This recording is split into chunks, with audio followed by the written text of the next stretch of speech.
Hey, welcome guys, welcome back to the Real KMGH. I'm saying we, like there's a few more people than just myself, but nonetheless, I went to go watch the film The Naked Gun 2025. It is actually the continuation of the first few Naked Gun films. There was The Naked Gun, there was Naked Gun 2.5, then it was Naked Gun 3.3 or 3.33. But basically, those Naked Gun films had a fantastic comedian by the name of Leslie Nielsen. And if you guys do remember who Leslie Nielsen is, he was always been a funny comedian. He's always had grey hair. He's always looked old. Well, at least to me in the films that I've seen that he's been in, he's always been a funny comedian and a great actor, and he's always brought joy and laughter to basically anybody who's seen him in the movie. Well, now we have the Naked Gun 2025, which is the main role is played by Liam Nielsen. No correlations to Leslie Nielsen, okay? It's just completely two different people. But nonetheless, Leslie Nielsen played the character known as Frank Debron, okay? Now, Liam Nielsen plays the son of the character who goes by the name of Frank Debron Jr. Basically, they have the same name. One is just Junior. And nonetheless, it's actually quite funny because Leslie played like an old detective. Liam Nielsen also plays an old detective nonetheless. But it's so cool because it's actually. I want to go into it. I want to tell you guys everything. I want to do my entire review. But it is a fun movie to watch. As it looks in the trailer, it is exactly what it is. When you watch it on the big screen, it is a fun film to watch. It does really pay good homage to the first few films that came before it. Personally, I'm not going to say that this is different from those films. Obviously, you can see in the first few films and in this film, the styles in comedy are different. But nonetheless, I'm actually going to put this.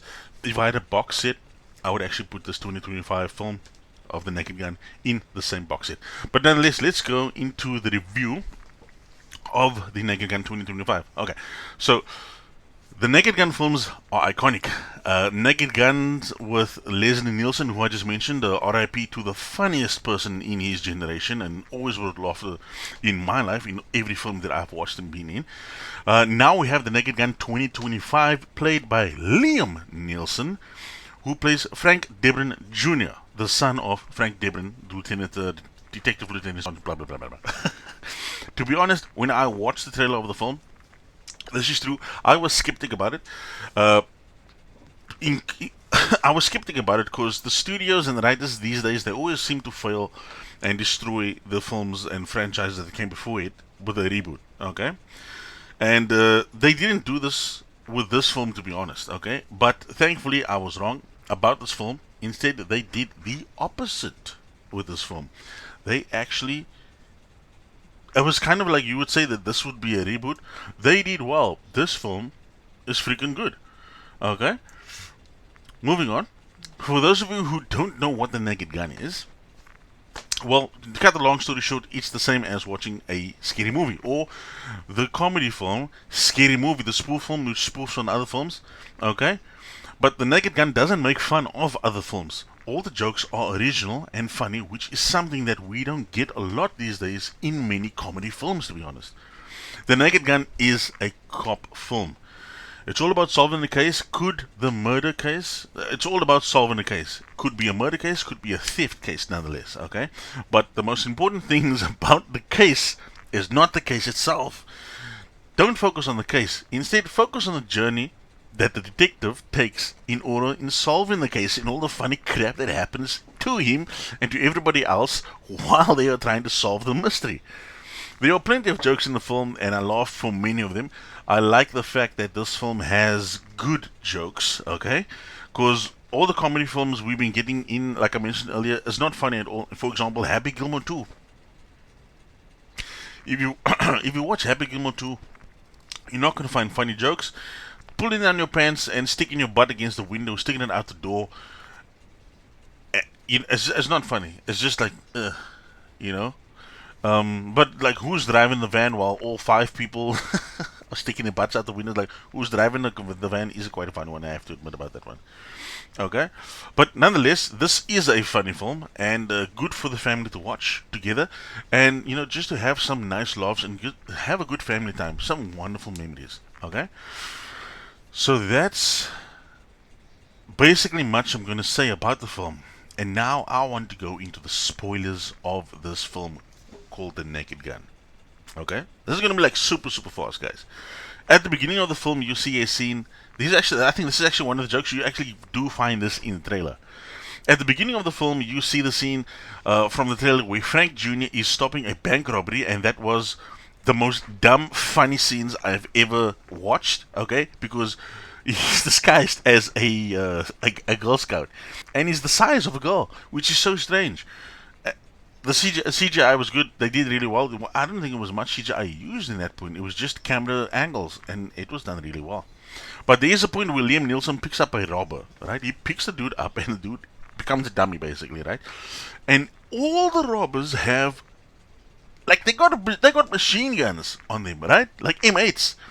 And he picks up the dude, light as a feather, tosses him in the air. All the guys are shooting they're not shooting Liam, they're shooting the dude. As he comes down, he falls between all 8 of them, and they eventually shoot each other and they kill each other. Which I thought was funny because they are so stupid. Why are you shooting the dude? You're shooting your own guy. And then as he lands in front of you, you shoot everybody else. It was so funny. The next film is not the next film. The next joke is basically the dad joke, which you also do get to see in the trailer, where all the officers and detectives are actually the sons of the previous officers and detectives that played in the first few The Naked Gun film back in the 80s, and leaving out the OJ joke.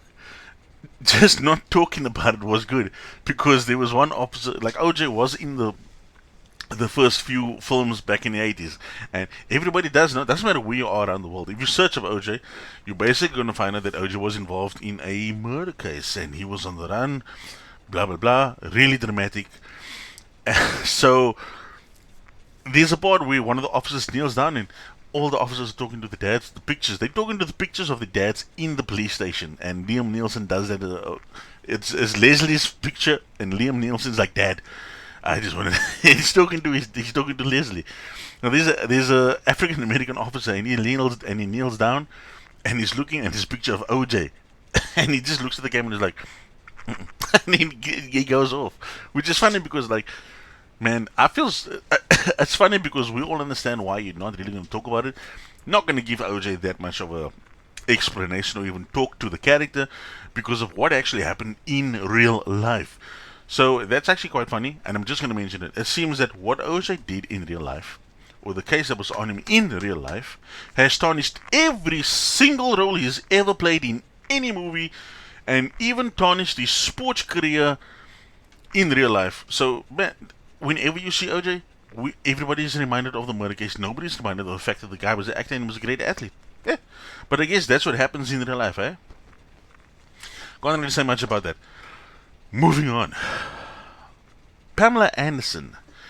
That's right, the Hardy with body. The Hardy that was hot back then, but not hot right now. But she was hot back in the 90s and the late 80s and like the 90s. She was fine. She was fine. Nonetheless, Pamela Anderson also stars in this film, and she is the love interest to Frank Drebin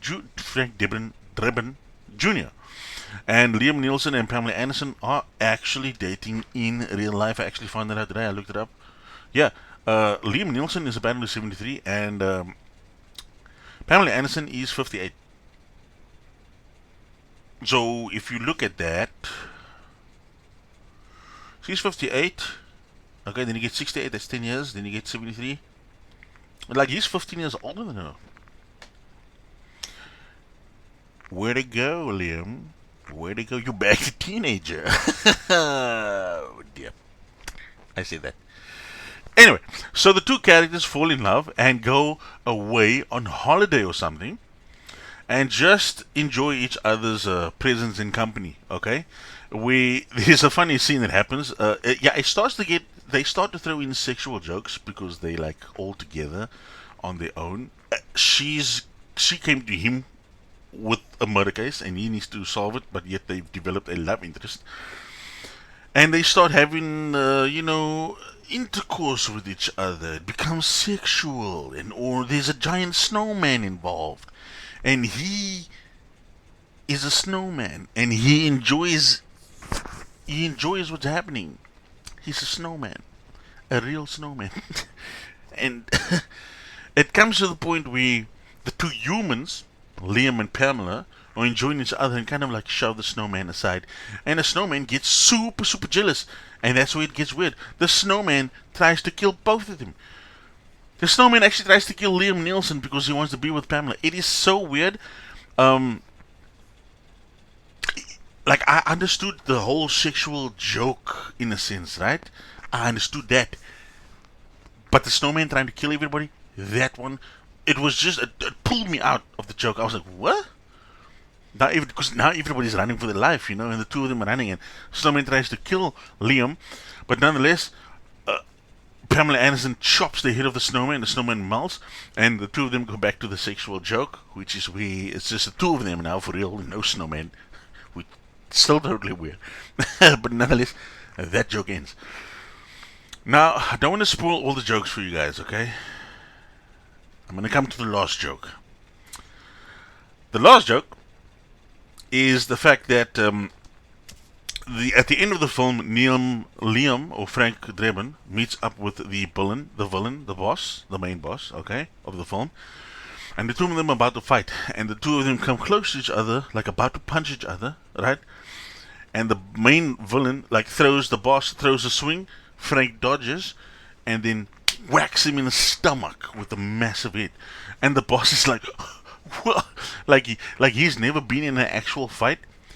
He thought that he would be able to take down a cop who's trained in fighting, especially with the dudes like Liam Nielsen, take him down with punches. But instead, he gets punched in the stomach so hard, he just can't believe that the dude is so strong at his age. And at the end, he basically quits. A few things do actually happen. I'm not going to spoil you guys. I need to actually watch the film, but he just couldn't fight Frank Jr. anymore, okay? Because Liam Nielsen's character, Frank, is just way too strong. But coming and closing to the end now, it's still a really funny film to watch with friends and family, and I'm going to say the most funniest film that has come out in cinema this year, 2025. But there was another film that I watched over this weekend, to be honest, and hopefully I do get to tell you guys about it. I hope that I actually do get it, make a review vid on it, because I do think it was quite funny, weird and funny, and some of the characters in there actually did like, to be honest. But when it comes to The Naked Gun, I'm gonna give it a great review, to be honest. It really stands out amongst all the films that we have received that has come out in cinema in terms of a whole lot of action there. But this is a really funny film. I did enjoy it. I think, like I mentioned earlier, I would put this in the same box as the previous Naked Gun films. This goes hand in hand with Naked Gun. It's just a little bit different because of the time. One was in the 80s. This is now in the I'm going to say this is mid 2000s. Okay, mid 2000s is basically, I'm going to say 2050, but it's 2025, so I'm just going to say mid 2000s. And nonetheless, it's still really good. It's still a fantastic movie. I love it. I say go watch it. It's worth the money. It's worth spending time with your family. But other than that, guys, let's meet again on the next review or on any of my other videos that's going to come out on my channel.